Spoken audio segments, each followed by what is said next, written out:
share screen real fast.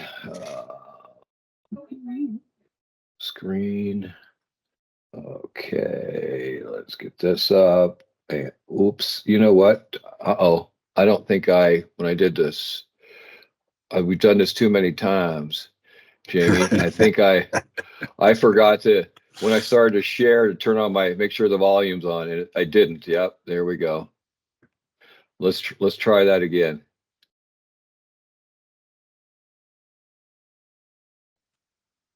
Okay, there we go. I feel better now. Okay. All right. We're going to show this. I'm going to start with a video, guys. It's a little bit dated. It's a couple years old, but it gives you the genesis of why we are where we are.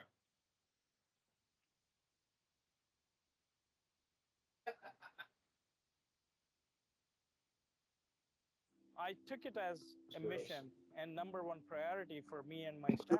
No sound, Joel. Deliver a modernized You can't hear any sound? platform. It's very light. Will be one-stop shop to do inspections with ease, promoting more efficiency and simple. Is that better? Modern technology. I can almost hear you now. Sitting in a small truck roadside. Why is it so? I'm trying to figure out why it's so light. I've got my volume all the way up. A simple driver's license lookup or checking the status of a carrier. Essentially, what he's saying is that when he came on board and saw Aspen, Safer, Query Central, Safety Net, he was really embarrassed. Literally true compared to modern applications. Yeah. All right. So you're not able to hear it, folks. Very lightly. It's very light. All right. All right. Let me start over. All right. I'm gonna hang on here. I'm trying to figure out why is this so light. I got my volume 100% up. It worked yesterday. It did. That's why I'm kind of frustrated. Hang on. We'll try one more time.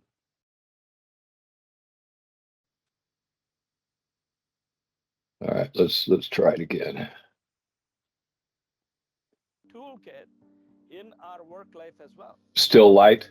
The frustration of all the inspectors across our federal employees as well as the it's getting better. Are for the right reasons. The systems are antiquated. The systems looks like you're running it from within PowerPoint. Do you have it on a different screen that you could share? No, I have it on. I've usually run it off of PowerPoint, and usually it's simple to use to ensure these software solutions that we are using are exceeding the expectations of the other tools that we use in our personal life on a daily basis. So if you're having a hard time hearing, basically it just goes clips of different places we visited and listening to the customers, trying to hear what their pain points were, what would help them do the job better, what's required. And that's basically what this is showing. Through that collaboration, we'll so I think I did see this video. It's on YouTube. It is. I believe this video is on YouTube. Yeah, I'm just going to roll out of it because you can't hear it, it's just not worth it. All right, so now here is kind of a few slides on what are some of the differences and what makes it unique. So number one, it's a one-stop shop. You log in once. It's a web-based application. It's not a thick client. It doesn't go onto your hard drive, and all of the information you need to do an inspection, level 1 through 7, is accessible via SafeSpect. And so it actually goes directly to the authoritative source. For example, if you have, you're doing a DAC request for Drug and Alcohol Clearinghouse or IRP, UCR, Query Central, all of those things, it's going to the authoritative source, pulls that information to you so that when you're doing your inspection, you don't have to go to all the various applications to get that information. And it's just makes it much easier. So the next thing is device agnostic. So you could utilize SafeSpect. I can do it off of my phone. I can do it off of a tablet. I can do it off of a PC or a Mac. It doesn't matter. What I'm seeing a lot now is states that begin the inspection off of a phone. And because if they're out in the yard or at an inspection station. They have that capability to do it on their phone. And then once they decide what level, what they're going to be doing, then they have that ability to seamlessly go to a different device. A lot of times they'll finish it up on their laptop. And so it's kind of not only easier and more efficient, but it's also a safety consideration for your drivers, your inspectors as well. And so you start on one, you can finish on another. It's just, if you want to do it all on your phone, you can. If you want to do it all on the PC, you can. It's your choice. You do the right tool for the environment that you're working in. Okay. And so one of the real things that I enjoy about SafeSpect, having worked in the field with a bunch of inspectors under me and having done inspections, is it was very frustrating to be able to have situations where you are not on the right version. And so this platform is kind of like our cell phones anymore, since it's web-based. It has a capability to do the releases as often as we want. In fact, you can have a release in the middle of doing an inspection, decide if you want to upload that release and have that enhancement, or if you want to wait till it's over and then restart. It's your choice. But you don't have to have the officers come in, have IT do a thick client download onto their hard drive. That's done automatically. Because it's web-based, it works on any type of browser. Jamie's going to talk about that at length here in a bit, but it also will tell you if you've got connectivity. It'll tell you what version you're on, so you always know you have the most current system. Now, one of the challenges that inspectors always have is that you sometimes, even if you're in the middle of the city. I mean, I lived in Hartford a long time ago, and here I was in the middle of the city. But the reality is, you can have connectivity issues between buildings and various things anyway. And so it doesn't matter if you have connectivity or not with SafeSpect. It works offline and has that capability. Or if you can work off of a LAN, you can work off of a MiFi, you can work off of your cell phone, whatever. One of the things that I always recommend, if you're into an area where you think you might have some issues, is it's really a good idea to download, get the updates, your federal out of service violations, all the things that you want in kind of an abbreviated database before you go out, if you know you're going to be working in an area that has spotty connectivity. Now, if you're working offline, obviously you're not going to be able to defy the laws of physics and be able to get all the information because you just don't have access to it. But it does have some very pertinent information that is cached, and so you'll be able to get some of that. The other thing that we have is a human-centered design. It really, we took a look at what's going to make it better for the end users. It's ergonomically designed so that not only in the layout and the number of clicks you have to be able to access things, that's something we're chronically trying to improve as well, but also depending on the experience of the inspector. If you got someone like myself that's been doing this for a long time, I may not want to go through A, B, C, D in an ordered way. I'm looking at a vehicle that I saw issue in a particular way. Maybe I was doing traffic enforcement, the driver was doing a little bit of weaving. I'm concerned. I want to look at the driver first and then decide what level I want to do. Or if I'm pull over, I want to start with the carrier information, I can guide the software. Or if you're someone that's relatively new, you also have that capability to be able to have the software guide you, so that it has a lot of edit checks built in so that you don't miss anything. Since it's hitting off of authoritative sources, we're doing VPIC from NHTSA on checking your VINs. We're getting information from, like I said, from DAC or IRP or directly from our authoritative source on carrier information for SMS scores, etc. It's all being pushed to you. You decide how you do the inspection. Yeah, go ahead, Tanya. Question. My question is, you said that it could start on one device and continue on another. That's correct. You said it could also be used without the internet. How would they access it if it's a web-based URL that they're going to connect to it from? Yeah, great question. Yeah, it has the capability that when you start doing SafeSpec, and this is, and now I'm going to take a little bit of Jamie's thunder, but he'll go over it again. You set up an account with login.gov. Are you familiar with login.gov? Yes. Yeah, that's kind of the authoritative source for all federal government in authenticating and coming into a government system. Once you have that login.gov account, then initially Jamie will set you up with the ability to get into SafeSpec, but then you all will then be the administrators and have that ability to be able to do that with your own people and setting them up. Okay, and it's the case of once you go in for the first time, that information is then cached onto your device. And so then if you don't have connectivity, you still hit the browser, it's cached, you can still do your inspection. Okay, okay, so they're logging in with cache memory when there's no Yep. That's okay. it. That's it. Great. The biggest thing that you're going to hear from us, and this is just kind of voice of experience. If you are doing that, then be very careful because it's a cache environment. It's not make correct. sure it's not up to date. And it hasn't been transferred.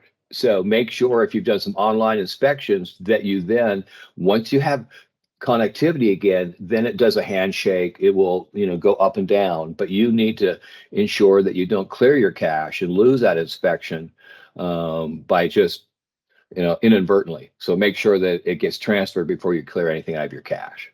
Yeah, and we'll talk more about it, but yeah, you got it. Does that answer the question? Yes, sir. Okay, cool. All right. So yeah, it's an example that we've used, and one of our friends that does this a lot that you'll see probably we do more training, John Lohmeyer, is TurboTax. He's not a CPA. I'm not a CPA, but if I use TurboTax, it guides me through preparing a tax return, and I can ensure that it's done properly. And I just plug in all the information, and then hey, are you sure you want to? And SafeSpec works in the same way. So that's kind of the rest of the story there. Then lastly, it's built on a modern technology stack that's accessible in a modular design, so it easily can be updated, and not only updated, but also can work with other systems. And we're in a full-blown modernization effort at FMCSA with our various applications, and so this is very critical as we build this out in the future. And nothing can be, perfectly future-proof in technology. You all know that. You work in IT. But we've made it so that as things does change, it's much easier to be able to integrate. So that's a quick kind of overview of SafeSpec that we usually try to share with people. And now, Jamie, you want to go ahead, and I'm going to stop sharing, and we'll get you on and show them what it looks like. Awesome. Oh, okay. Oh, let's see. Where was I? I'm over here somewhere.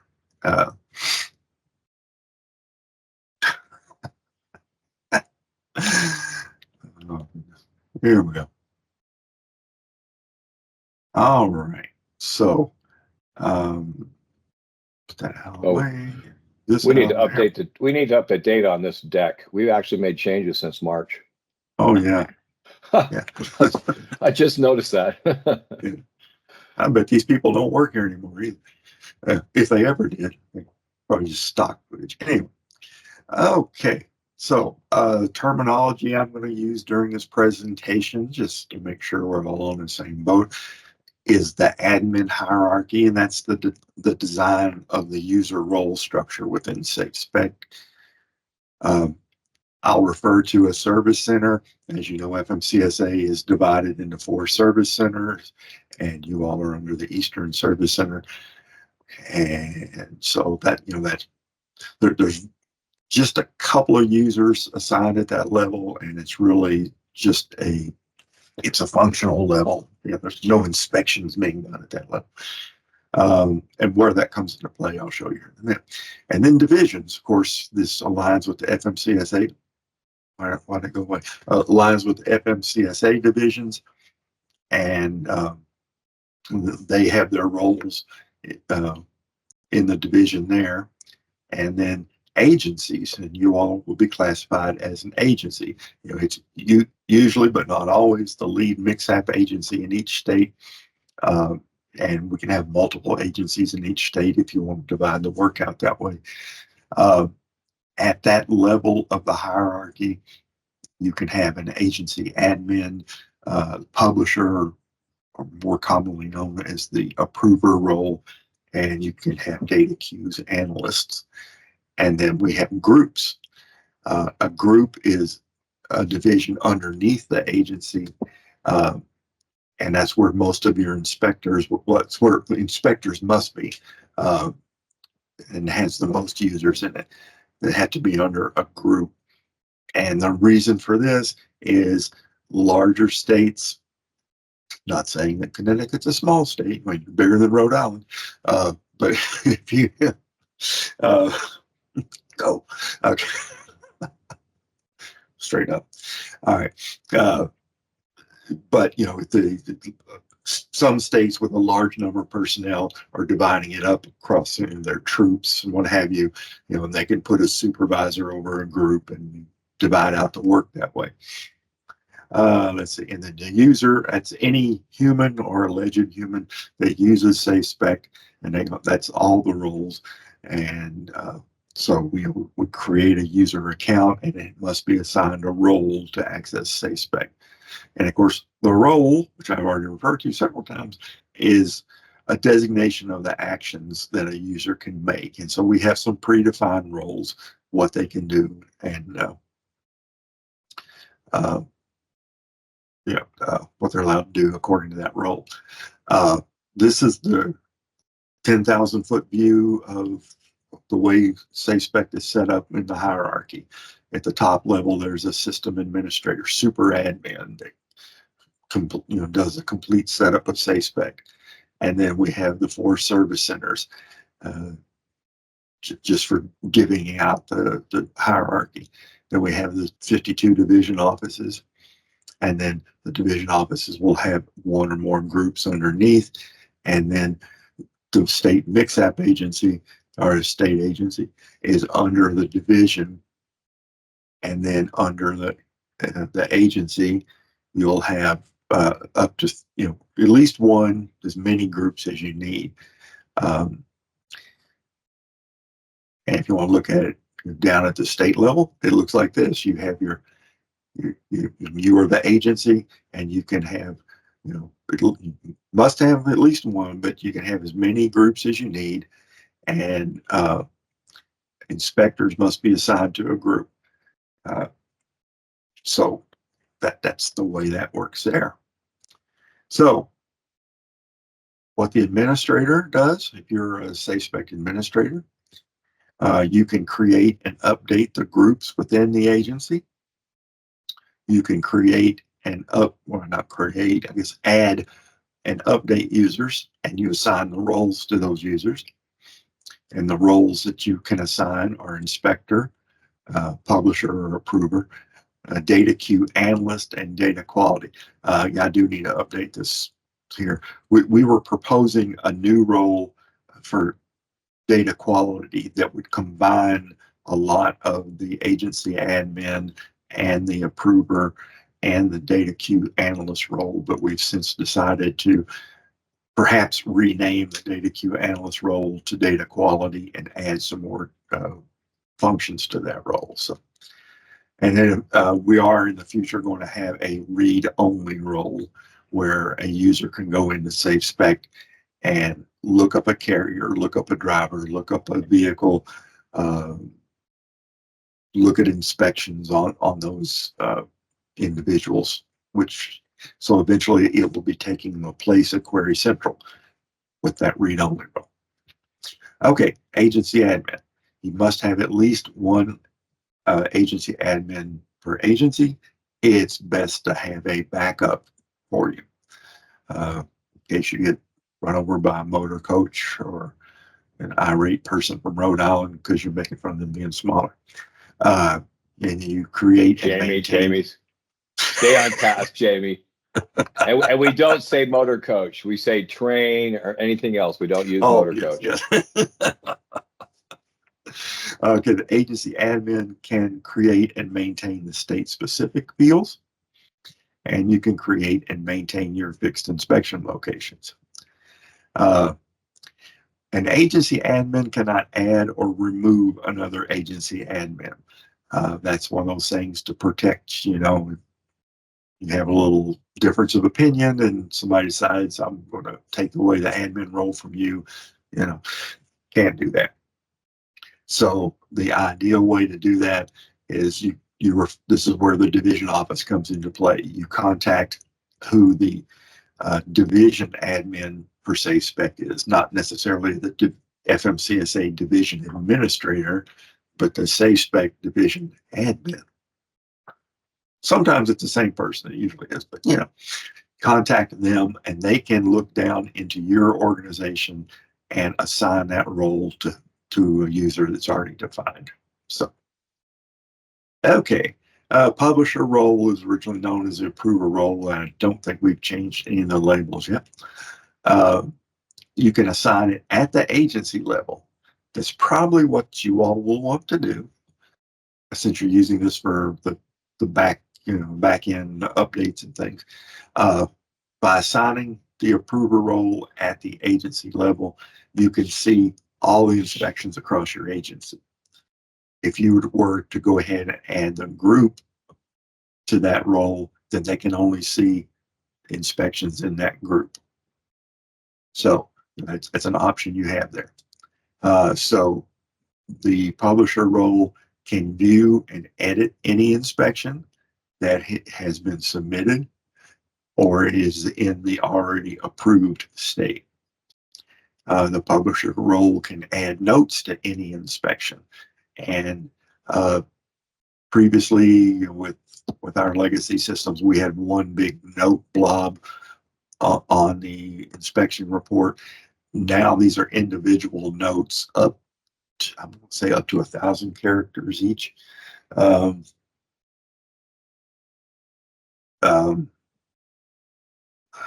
And whoever put the note on there, it's time stamped and their username, so you can look at all the notes. You also have the option of making the note printed on the inspection report or just internal, not printed on the report.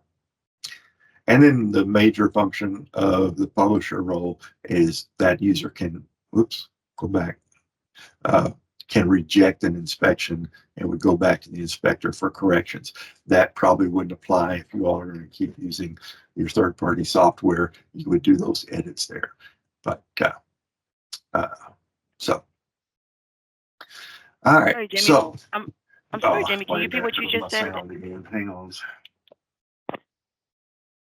Jamie? Hang on. Jamie, we missed a little bit of what you said about the third-party software and editing. Oh, okay. What was I saying? Okay. So the sound stuff, my mic started breaking up before that did? No, it just started, Jamie. It's the same thing as Okay. we had earlier in the week, where you're getting that buzz.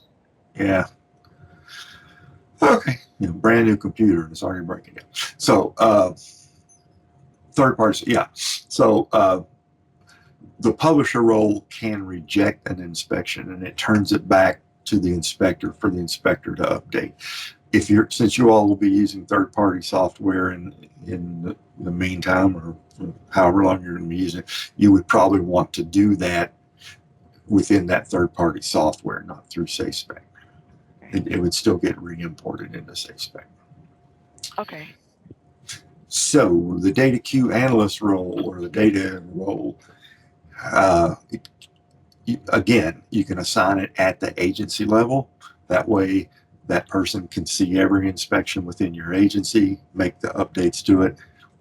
Or if you have a great big bunch and you want to divvy it out, this analyst takes care of these 50 people and this analyst takes care of this 50 people, you can do that. But if you do assign them to groups, then they will only see those inspections in those groups.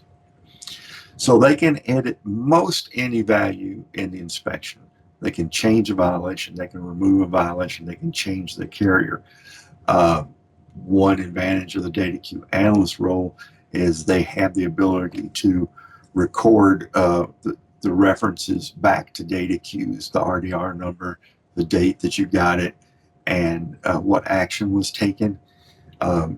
Long-term vision for SafeSpec and data queues is sort of to merge them together, or at least they would link together, where if you're in SafeSpec, you would be able to enter this information here and then open data queues to put in your response back to the motor carrier.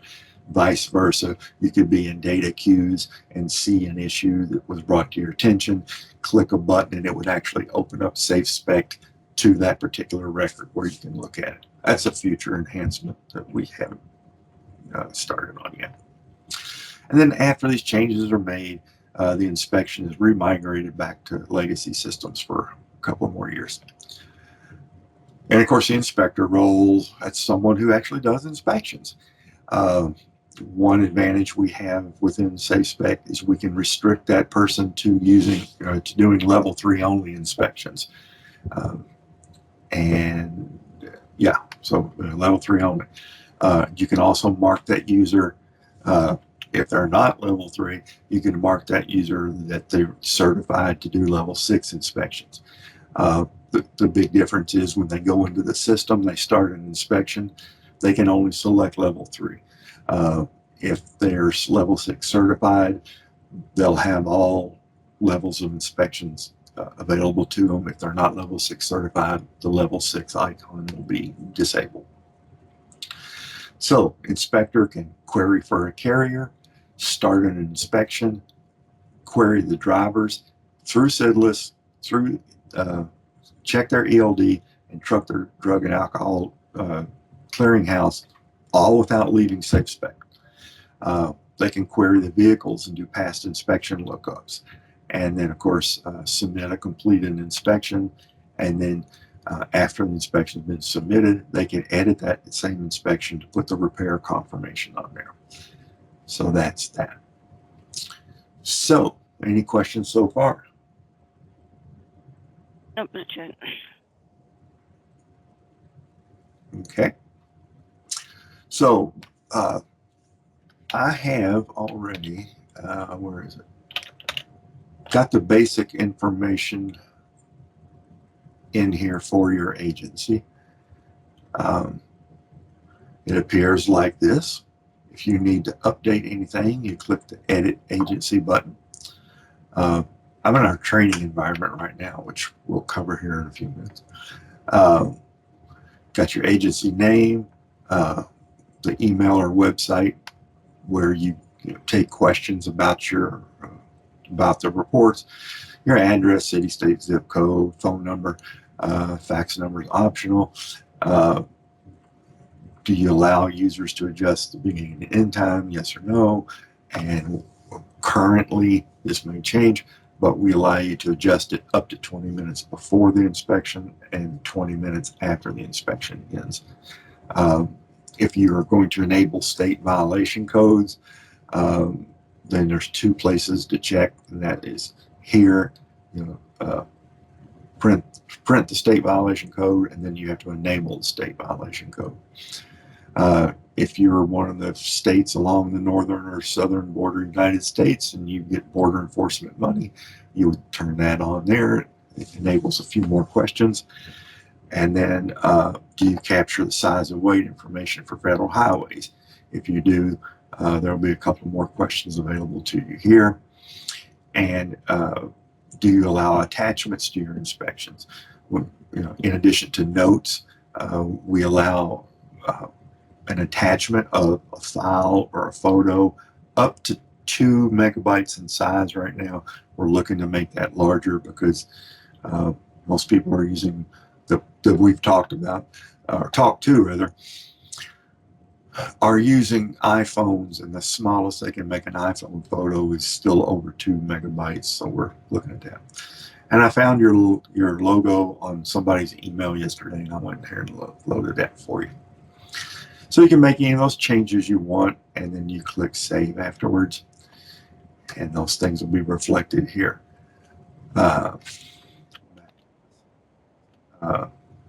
As you see, the screen looks like this, and that's Oregon's logo there. So in the future, this will be created by FMCSA division admin. I went ahead and did it for you.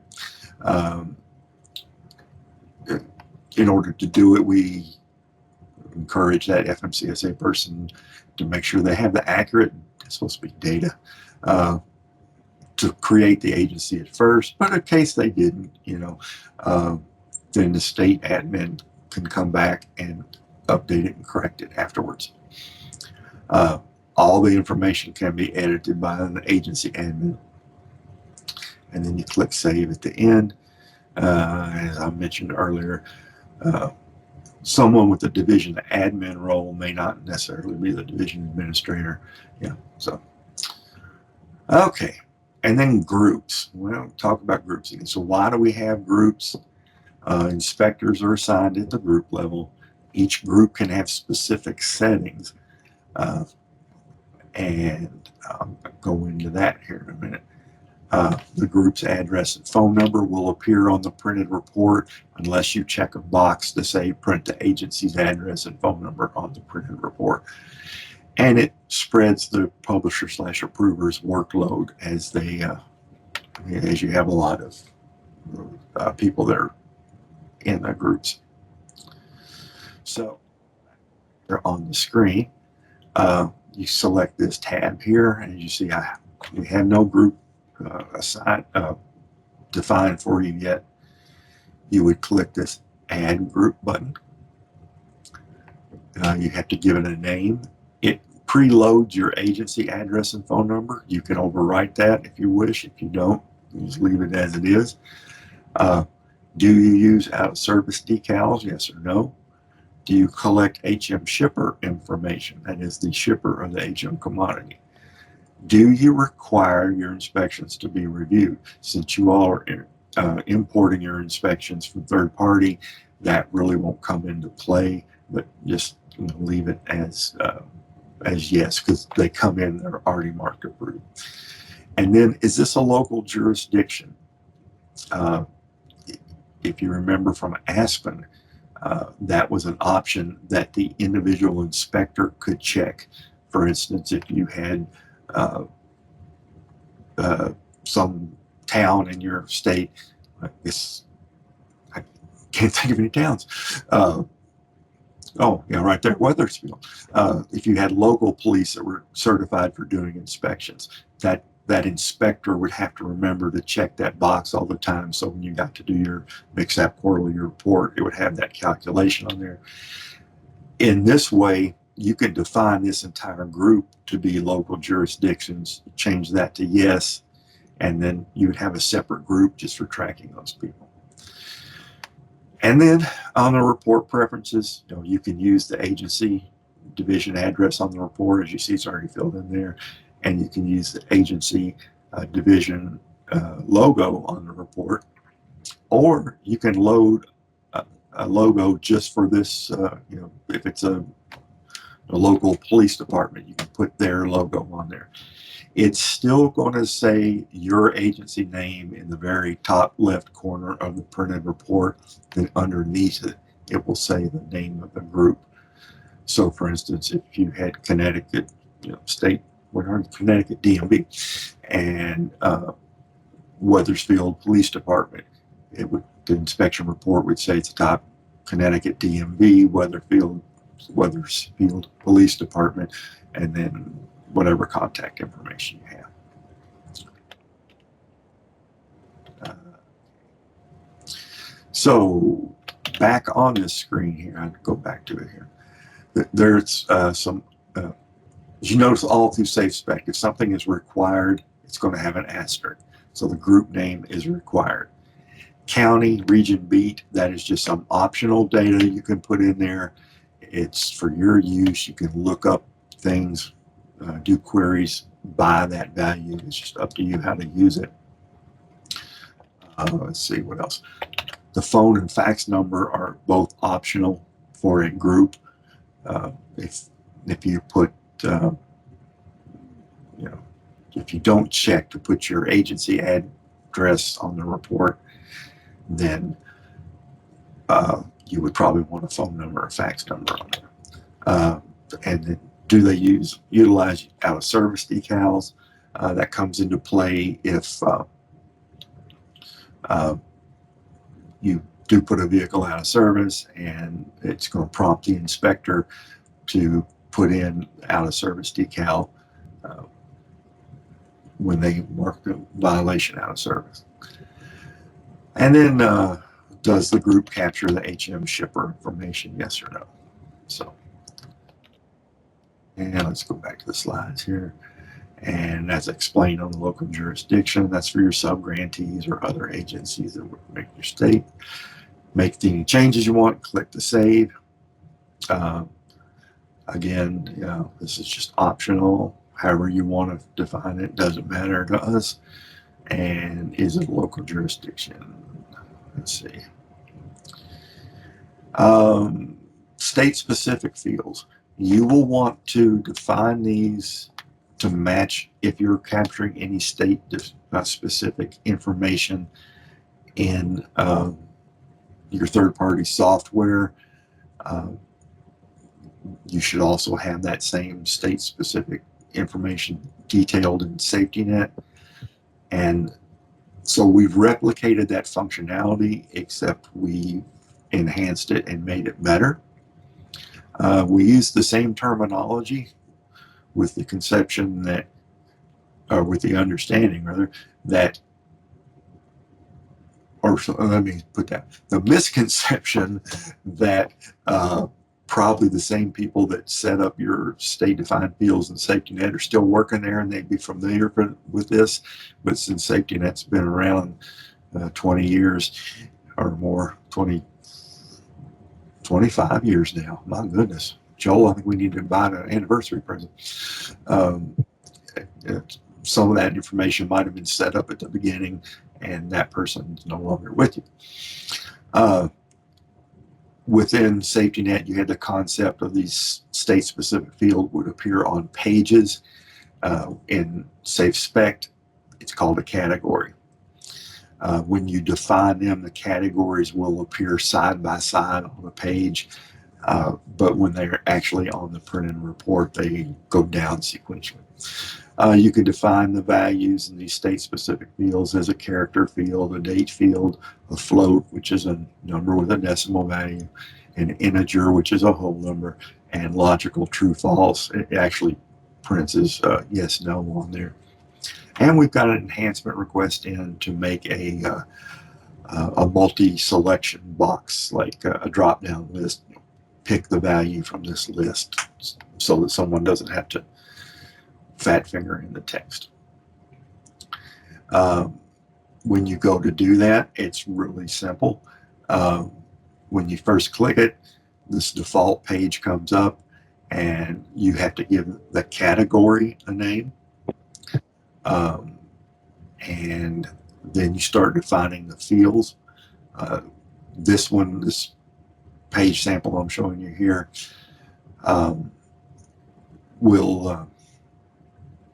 it already has a group defined, or category defined rather. And so this is how you would add a category. You just drag and drop and then drag and drop. When you define a field within that category, you give that field a label and a field description. Where this comes in really handy is if you have an inspector using SafeSpect for inspections. Over this field label, there will be a little question mark icon, and when they click on that, this information shows up. It's like a help file for that particular field. If you call this, state doc number or something like that, you can put in here that, input into this field the state docket number that you wish that is the carrier showing. I don't know. However, bad example. As you drag the field type over, it predefines the field type. If you change your mind about what the field type is, you can change it here. Then you put in the date you want that to start showing on your inspections. And if it's just for a short term, you go ahead and put in the deletion date. If it's going to be for the long term, you leave the deletion date out. On the start date, you can define it no sooner than the next day. So if you were defining one today on June 28th, the earliest you could define it to start would be on June 29th. With a deletion date, it has to be at least 24 hours, so the deletion date couldn't be any less than June 30th. For character fields and numeric fields, you define the length. I think it's up to 30 characters right now, might be more. And that's just a limitation of our legacy systems in the time being. Then here's a new feature. What levels of inspection do you want these special fields to appear on? By default, it'll show all 7 levels of inspection. If you only want this information to be gathered on your level 1 inspections, then you remove all these. Then you can require it according to the level. Let's say you want it to show on all 7 levels, but you must have it on level 1, 2, and 5. Then you can mark that to be required on level 1, 2, and 5. And then again, you can show that on the inspection report or not. A lot of these state optional fields are things that you gather internally for your record keeping. And when you do, then you don't necessarily have to print that on the report, show it to the motor carrier. It's none of their business. Any questions on that? No. Okay. So adding a user. So a user account must be created in SafeSpec before the user can log in. The email address must exactly match their login.gov account. And for now, for the time being, that should also be the same email account that they use for SIDLess. If you were to have a little bit different email address for SIDLess than you do for login.gov and SafeSpec, then if you were to query a driver through SafeSpec, you would just get a response that says driver not found, because you're not allowed to use SIDLess. So that's a little secret behind there. So it's easiest to add these at the group level. You select the define group and you click the add user button, and there's the required information that you need. You need to have their email address first and foremost, at least their first and last name. First name doesn't have to be the full name. We have a lot of agencies that are just using first initial and last name. That's fine, whatever you want to use. Your state, of course. I don't know why we have you pick it again, but we do. Status, active or inactive. That will come in handy. You can go ahead and define users ahead of time. You've got some people in the academy, you know they're going to be graduating. You can go ahead and set them up in SafeSpec and just turn them active when they hit the road. Also on the status, the active, inactive. SafeSpec is following the U.S. government security rules. If we set you up in SafeSpec, you must use the account at least once in every 30 days for it to stay active. If you're not using it within 30 days, the account will switch to inactive automatically, and the agency admin would have to re-enable it. Heaven forbid the agency admin gets disabled, and the division administrator or division admin would have to set it up. And then the inspector code. Sorry about that. Inspector code. We've expanded that up to 6 characters now. Do not put your state abbreviation in front of it. The system will do that. And let's see, yeah, up to 6 numbers, so you've got a little flexibility there. And then last used report number. We recommend for a new user, you set this to 0, so their first inspection will be number 1. Remember, it's last used report number. and again, this is mainly for people that will be starting to use SafeSpec for inspections. For their last used report number, when this comes about, you would want to look at what they did on their current system, maybe roll it up, round it up to the next even 100 or so to start with SafeSpec in case they need to switch back for some reason. There is a caveat that I just learned about the other day. It was not really intended on the design. It only goes up to $99.99. So if a user has already gone over 10,000 inspections, it's going to roll back to the next one being number 1. Okay. And of course, don't check federal user because they're not. Okay. Then there's some optional data on the user profile. Question? Hey, Jamie. Yeah. If you could go back, I just wanted to make sure for third-party users, we just need to complete the first 5 bullets, right? Yeah, I would think so. Yeah.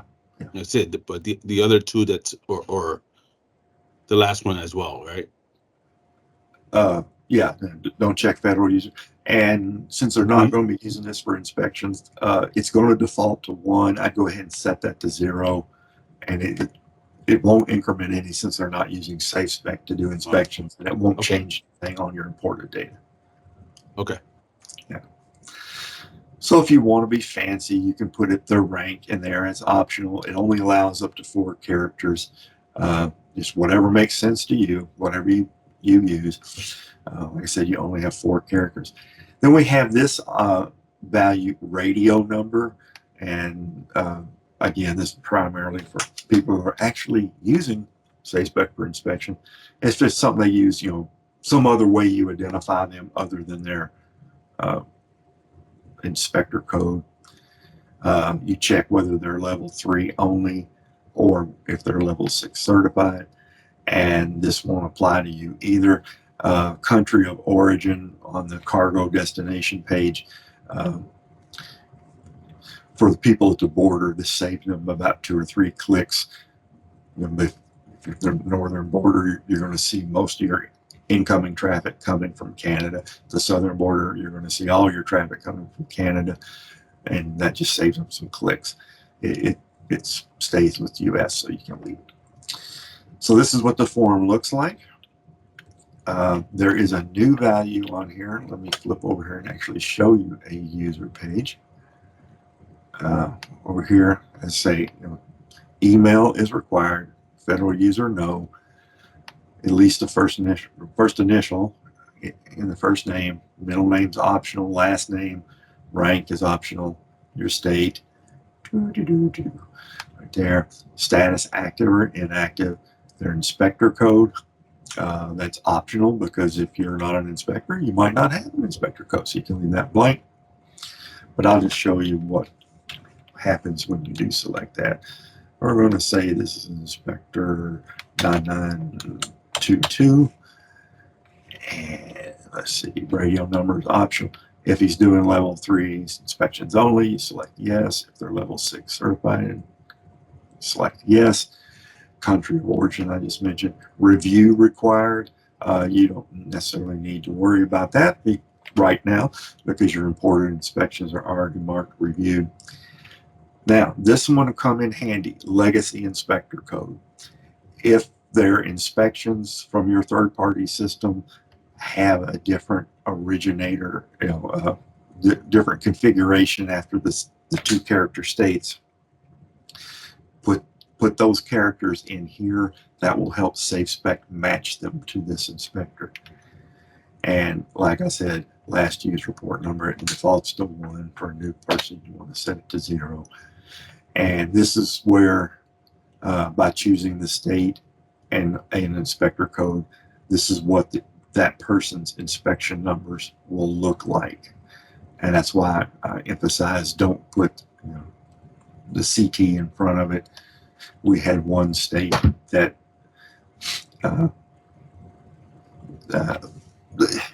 anyway, it was hard for that one state to get that through their heads.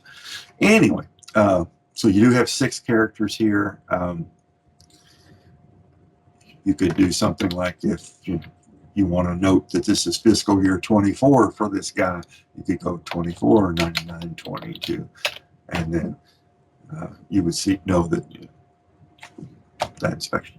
Set it up however you please. Okay, now then, I'm just going to put something temporary in here. Test user at cet.gov. Okay. Just demonstrate how this works. Before you save it, you must add at least 1 role. We'll define this person as an approver and with your agency. And you have the option. We don't have any groups defined. If we had groups defined, you could assign the approver to a group. But as I mentioned a long time ago in my rambling, that would restrict that person to only see inspections within that group. So I click Save on that. If that person is also going to be a data queues analyst, you can select that. And again, same thing, the group is optional. Click Save, and it shows you the roles that they have. And I will click Save. And now you have 2 users. Put myself in there temporarily as agency admin so I can demonstrate this for you. And if you need to edit that user for some reason, you can go click the little pencil icon, comes back up. If you need to remove a role, you have the trash can. If you need to add a role, you add it there. If you need to query for a user, put in, if you have 1 user in your whole agency name test, this by default comes up as having federal, and that's a mistake, Joel. Gotta get that fixed. And agency, and they're active, and you query it, and there's that 1 agency, or 1 user rather. If you had an inactive user, you could change that to inactive users. Search. Oh, you don't have any inactive users. Good. If you were to remove that and select federal, you should have none also, because you wouldn't have any federal users in your agency. So, all right. So, yeah. And as I emphasized, must add at least 1 role. Any questions on users? No. Hey, yeah, continue on. But Jamie, one of the things I'd like to have you do too is you like night mode, and I like night mode for safety in the evening, but you should kind of show them how to go off of night mode, how to see where you're connected or not. Yeah, just some of the basics, because they haven't seen this before. So that's right. I'm sorry. So we kind of jumped in. Yeah. Yeah. So at your for a session, you have this little sun up here. Switch to light mode. It changes it, and didn't have my computer glasses on. Really bright. And you can switch it back to dark mode. Wow. Also, for each user, they have their settings, user preference settings, and you can set your preference to either be the dark mode or the light mode. When you're looking at the inspection status, do you want to see just submitted inspections, or do you also want to see the approved inspections? Do you also want to see rejected inspections? So you can look at that. And then on the violation page, the last page of SafeSpec, what order do you want the violations to show in? Out of service, or by violation code, or by or unit type, or by unit number. So you can do all those on there. And let's see, save that light and click save. And it tells me my user preferences were saved, and that's immediate right there. And so this information will now look like this. Pretty cool, huh? Where were we? Okay, assigning roles. I already went through that. You must assign at least one. And you have the choice of these three. A user can have all three plus agency admin, but only assign the minimum roles necessary. Since you're going to be using SafeSpect for doing updates to existing inspections, important inspections, I anticipate you're going to have most everybody have the approver role and the data quality analyst role, in addition to whoever is the agency admin. But again, just to make things safe, only the minimum roles necessary. Put a little emphasis on that there. And then you click save when you're done. Already went through how you assign those, and then you save the user. After you assign one role, you can keep adding roles until you run out. One quirk I might mention on this, what did I do that for? Here. Let's go back here to Mr. Test User. We've already got the approver and data queue analyst role on here. If you go back and decide, oh, they need to be an approver, and click save. So I clicked it and nothing happened. And it's supposed to show a little warning. And that's because it didn't allow it to go on because that role has already been designated. Maybe it'll work this way. Nope. Yeah, it's supposed to show a little warning. It's usually in red right there. It says this role already exists at that level. Oh, no, yeah. Yeah. I have to get that looked at. But anyway, if that should happen, that's the reason why it appears that it does. Okay. If you're going to be generating facsimiles of inspections out of SafeSpect, you're going to want to make sure that your certification statements match what you currently have on your production system. We loaded it with our default FMCSA certification statements. You can modify these. When you do the driver one, make sure that the macro that you put in there reads exactly like this: at driver name and at violation out of service until. If you're off by a single character, then what you typed in there is what's going to appear, and not what you intended to show. So for that, I'll go back over here to the agency setup, and that comes in here.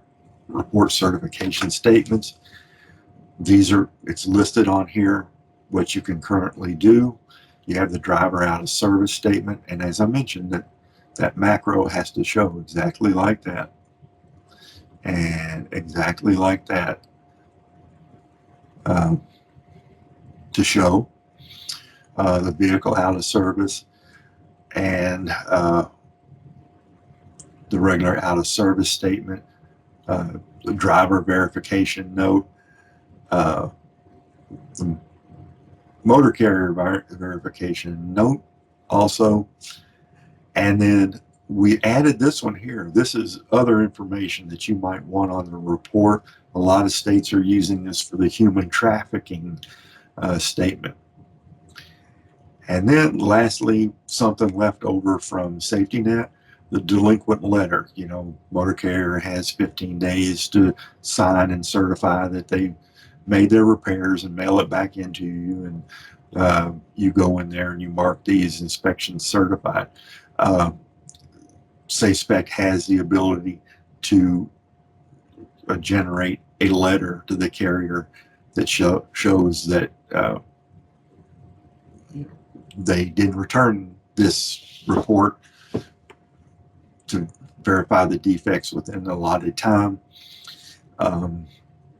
If you're going to use that, of course, you'd want to change, that particular information and put what other information you want in there. As you see right now, this is read only. When I click edit, it changes to edit. You'll notice that these are just pretty much plain. What you type in there is what happens. There's no formatting. Even if I put a paragraph break in there, that would print exactly like that. There's no formatting. But when you get down to this other driver carrier notification section, this new one we put on here, this is another one where you can put it in to start appearing at a certain date and ending at a certain date. And it has some basic formatting, bold, italic, underline.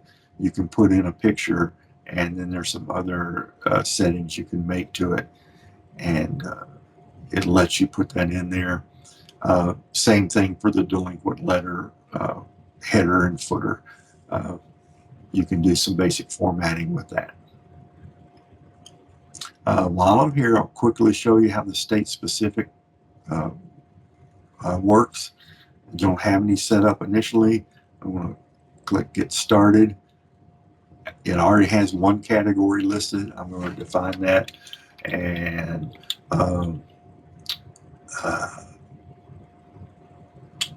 let me see. Let's dyed fuel. I think Connecticut is one of those states that used to monitor that real close, or maybe you still do. So you can put on here, let's see, a logical field, a yes or no field, and I'll call it fuel check. And then in here, mark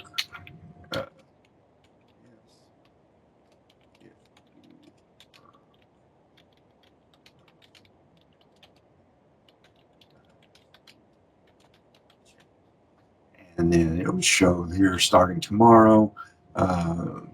You want to show that on every level. Let's say you're not going to show it on level 6, and you're not going to do it on level 5, and then you're going to require it on level 1 and level 2 and level 3. So it will show up on those 3 levels of inspections. Oh, it will show up on these 4 or 5 1, 2, 3, 4 5 levels of inspection, and it's required on these 3. And are you going to show it on the inspection report? That's something the motor carrier might want to know, so you click that. And then what if you want to know something else? Let's say drop that on there. Was died.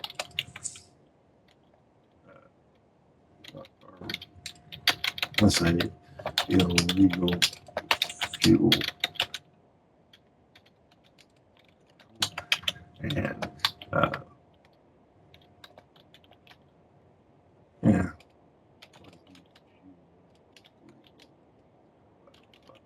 And again, same thing.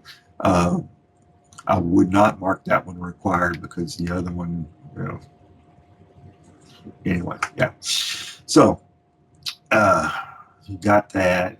If you wanted to, let's see, add a character field, just drop that over here, and it's whatever order you show it.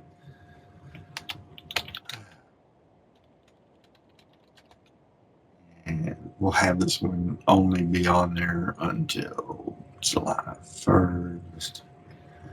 And it's on, and it's going to be required on level 1 and not show on report. Anyway, that's the way it works. After you define them, they will show for the admin here. And if I was to add another one, they would come over here. You can't see how it's going to appear to the inspector yet, but it looks pretty cool.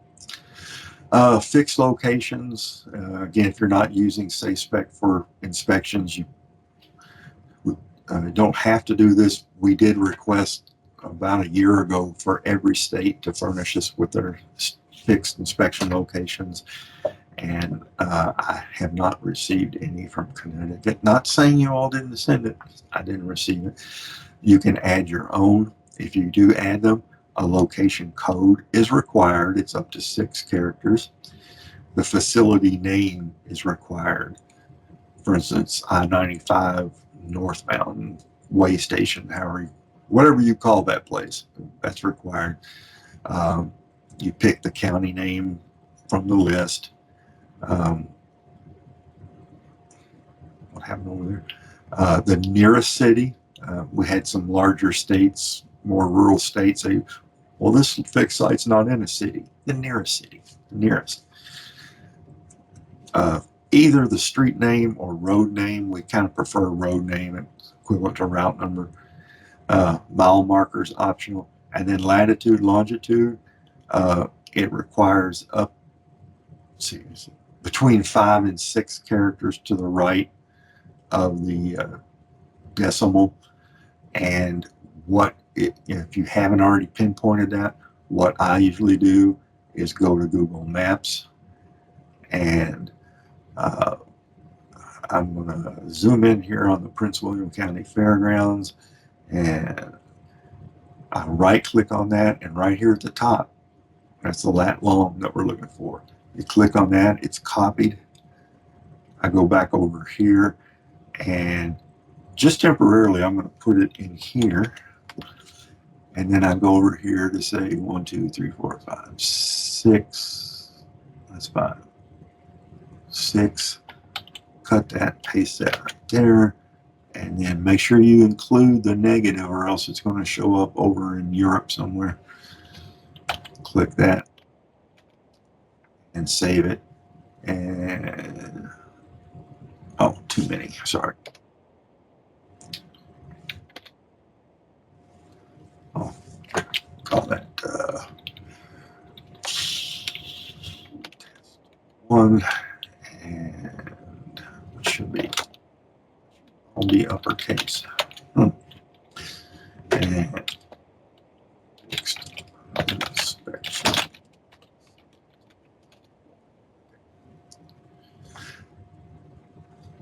And so you can define those on there. I didn't pick a city on there. Huh? How about that? I don't know your state, so that's probably wrong. So those will show up.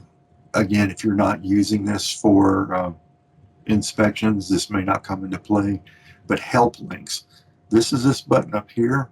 We've already got some defined, and these are just links to other sites that are handy for looking things up. We need to take this one off. It's no longer valid. And if you have some that you want to add, like you can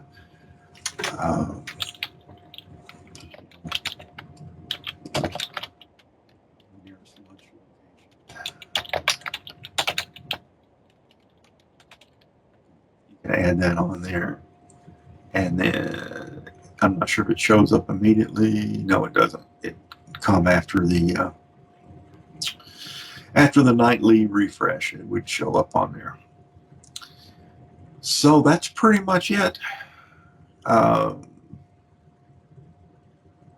See, any questions? Kind of a fire hose version. Yeah.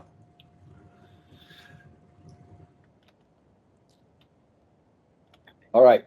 What questions do you have, or anything you'd like to see again? And this isn't a one and done, folks. We'd be happy to, take and meet up again.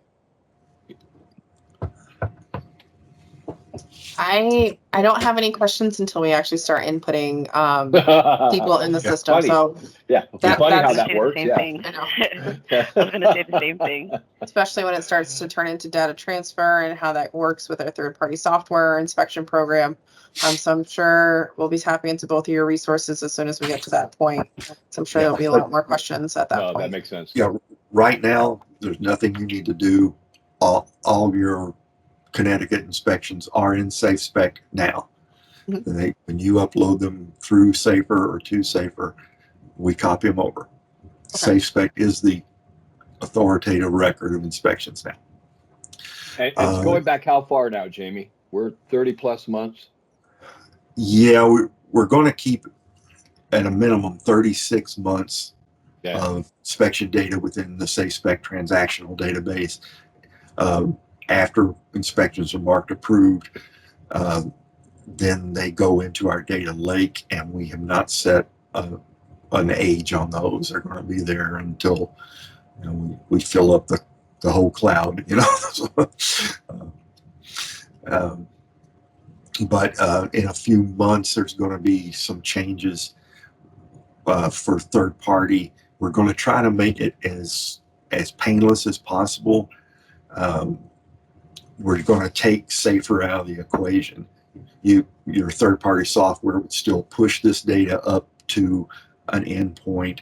I recommended we keep the endpoint name the same. It's just on the back end we change it, and then that data is going to be directly pulled into SafeSpec without going through Safer. I'm trying to get Safer decommissioned, and then of course, inspections right now they go to MICMAS. We're doing a MICMAS modernization and a URS modernization at the same time. So, right now, SafeSpec is the authoritative source. We're only copying data over to MICMAS for SMS score purposes and Gotham and things like that. So, To build on that, Jamie, we're also going to be able to pull that data from SafeSpec back to our servers as well, to make sure that when we're updating data queues and altering those inspections over time, because data queues can come in several years later, we still have that ability to pull that current information out. yes, yeah. Like I said, see, I think on inspections, they allow you to change something back 24 months. Yeah. And then crashes 5 years, or is it 3 years for inspections and 5 years for crashes? Something like that. 3 and 5, I believe, is what the mix-up policy says. So, the SafeSpec is still building up from the date we moved everything over from Safer. So it's going to have the 3 years worth in the transactional database for data queues purposes. And then beyond that, the data lake, you'd have to access that data through an API and pull it back down into your state system. So, And we're not touching crash data anytime soon, right? the plan was to start on it this summer, and we would have it just basic functionality replacing Safety Net by the end of the calendar year. So we'll keep your fingers crossed on that. All right. Baby steps. Yeah. They feel bigger, but yes. Yeah. They do. Awesome. All right. Thank you very much for meeting with us today. Thank you That's all. excellent. Well, I hope that helped. Keep in touch, guys. We will. And I'm pretty sure you'll be hearing from me again. What's that? My phone's going out. What? All right, sounds good. Thanks, we guys. kept you longer. Yeah, we kept you longer with plans. So Thank thank you. you Appreciate so it. much. Enjoy your weekend. Thank you soon. Thank you all. You too. You guys have a Bye-bye. great weekend. Bye. Thanks. Bye-bye. Bye.